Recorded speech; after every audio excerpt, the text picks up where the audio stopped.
இந்தியாவில் குறிப்பிடத்தக்க தயாரிப்பாளர்களில் ஒருவராக திகழும் பிவிபி வித்தியாசமான இயக்குனர் என்று அறியப்பட்ட செல்வராகவன், ஜனரஞ்சகமான இசையமைப்பாளர் என்று வெற்றி பெற்றிருக்கிற ஹாரிஸ் ஜெயராஜ், உயரமான அனுஷ்கா, உயரம் தொட்ட ஆர்யா,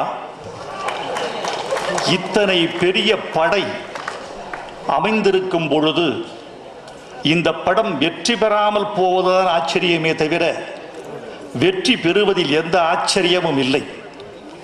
இப்படை தோற்கின் எப்படை வெல்லும் என்று பழைய மொழி உண்டு. சற்றே மாற்றி சொல்வதானால் இப்படம் தோற்கின் எப்படம் வெல்லும் என்று கேட்க வேண்டியவராக இருக்கிறேன். என் பழைய நண்பர் தயாரிப்பாளர் பிரசாத் இங்கு பேச வந்தார். அவர் ஒன்று சொன்னார், பிவிபி தவிர இந்த படத்தின் தயாரிப்பு செலவை வேறெவரும் ஏற்றிருக்க முடியுமா என்பது ஐயப்பாடு என்று சொன்னார். காரணம், ஆர்யாவுக்கு எவ்வளவு வியாபாரமோ அதை போல 2 மடங்கு இந்த படத்திற்கு செலவாகி இருக்கிறது என்று சொன்னார். பிரசாத் அவர்களுக்கும் பிவிபி அவர்களுக்கும் ஒன்று சொல்லிக்கொள்ள வேண்டும் என்று ஆசைப்படுகிறேன். ஆர்யாவின் வியாபாரத்திற்கு போல 2 மடங்கு செலவானால் ஆர்யாவின் பழைய வெற்றியை போல இது 2 மடங்கு வெற்றி பெறும் என்று நீங்கள் புரிந்து கொண்டால் நிச்சயமாக அதில் பிழையில்லை. ஏனென்றால் செல்வராகவனின் உழைப்பு அற்புதம், செல்வராகவனுடைய சிந்தனை அற்புதம். என் நண்பர் கஸ்தூரி ராஜா, செல்வராகவனின் தந்தை, இங்கே பேச வந்த போது ஒன்று சொன்னார், பிவிபிக்கு நன்றி, பெற்ற என்னாலேயே புரிந்து கொள்ள முடியவில்லை அவனை. அவன் என்ன பேசுகிறான், என்ன சிந்திக்கிறான், எப்படி இயங்குகிறான் என்பது எனக்கு தெரியாது. நானே புரிந்து கொள்ளாதவனை நீங்கள் எப்படி புரிந்து கொண்டீர்கள் என்று கேட்டார். கஸ்தூரி, உங்களுக்கு ஒன்று சொல்லிக் கொள்ள வேண்டும் என்று ஆசைப்படுகிறேன். குளத்தில் நீர்ப்பூக்கள் பூத்திருக்கின்றன, பக்கத்தில் மீன்கள் இருக்கின்றன, தவளைகள் இருக்கின்றன, பூச்சி ராசிகள் இருக்கின்றன. ஆனால் அந்த நீர்ப்பூவில் தேன் உண்டு என்ற செய்தி அந்த குளத்தில் வாழ்கிற எந்த ஜீவராசிக்கும் தெரியாது. எங்கிருந்தோ வருகிற வண்டுதான் அதில் தேனை மொண்டு கொண்டு செல்கிறது. எனவே உங்களால் புரிந்து கொள்ள முடியவில்லை, பிவிபி என்ற வண்டு செல்வராகவனை புரிந்து கொண்டது. அதனால் 2 பேரும் வெற்றி பெறுவார்கள்.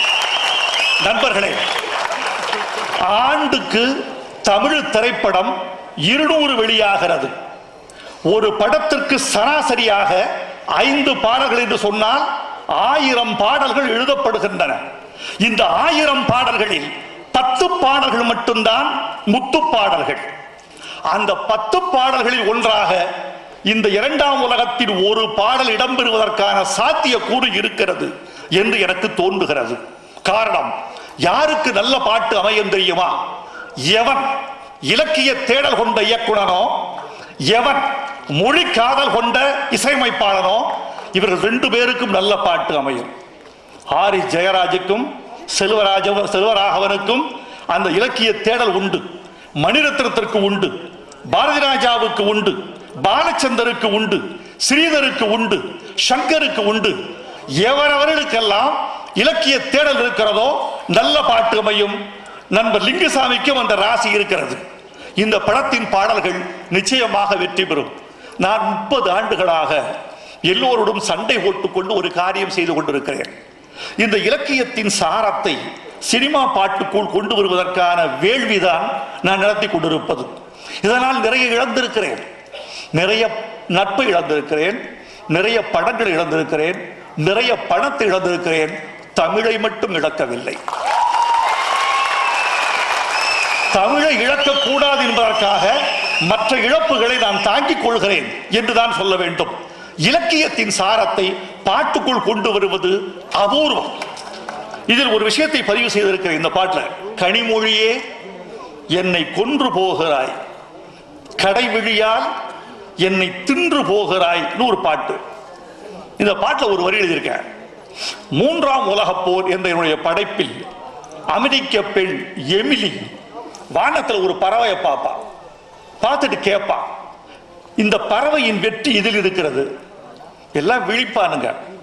அவளே திருப்பி சொல்லுவாள், பறவையின் வெற்றி இதில் இருக்கிறது தெரியுமா? இலக்கு அடையும் தூரத்தில் அல்ல, பறக்கும் வேகத்தில் அல்ல.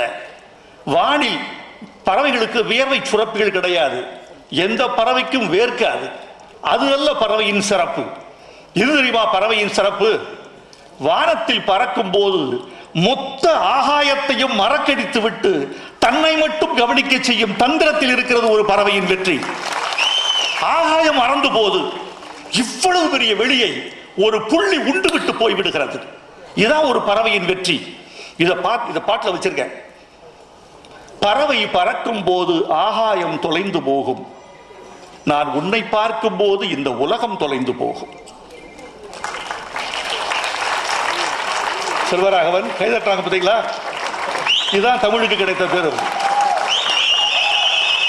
ஜெயராஜ், இதுக்கு தான் நான் சண்டை போடுறேன். எனக்கு தெரியும், நான் இவரோட நான் 40 வருஷமா மேடைகளிலும் தெருக்களிலும் பள்ளிகளிலும் வீதிகளிலும் டீக்கடையில் உட்கார்ந்து மெல்ல மெல்ல இவர் பல்ஸ் எல்லாம் தெரிஞ்சுட்டே வர்றோம். அதான் உண்மை. 100ஆண்டு விழா கொண்டாட போகிறது இந்திய சினிமா.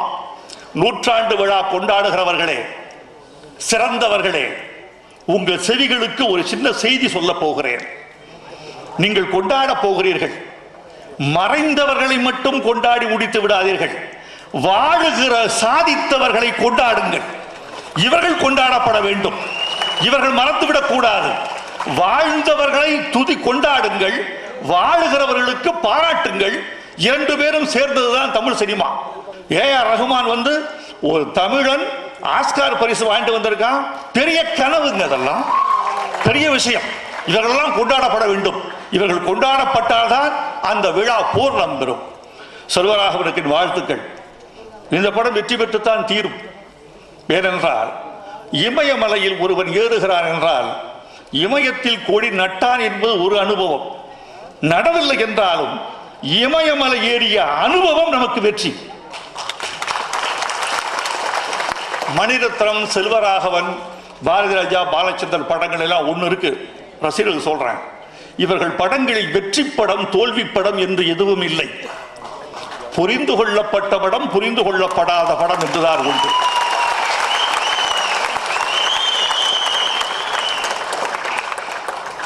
தொடர்ந்து உழைப்போம், தமிழர்களை உற்சாகமாக வைத்திருப்போம்.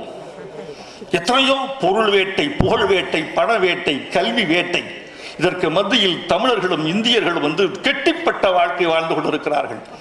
மனசு இறுகி கிடக்கிறது, இருதயம் பூட்டப்பட்டு கிடக்கிறது. இந்த இருதயத்திற்கு பூட்டப்பட்ட வீசுகிற மெல்லிய தென்றல் தான் கலை. அந்த கலை காற்று தொடர்ந்து வீசட்டும். இந்த படத்தின் வெற்றி விழாவில் மீண்டும் சந்திப்போம். நன்றி, வணக்கம்.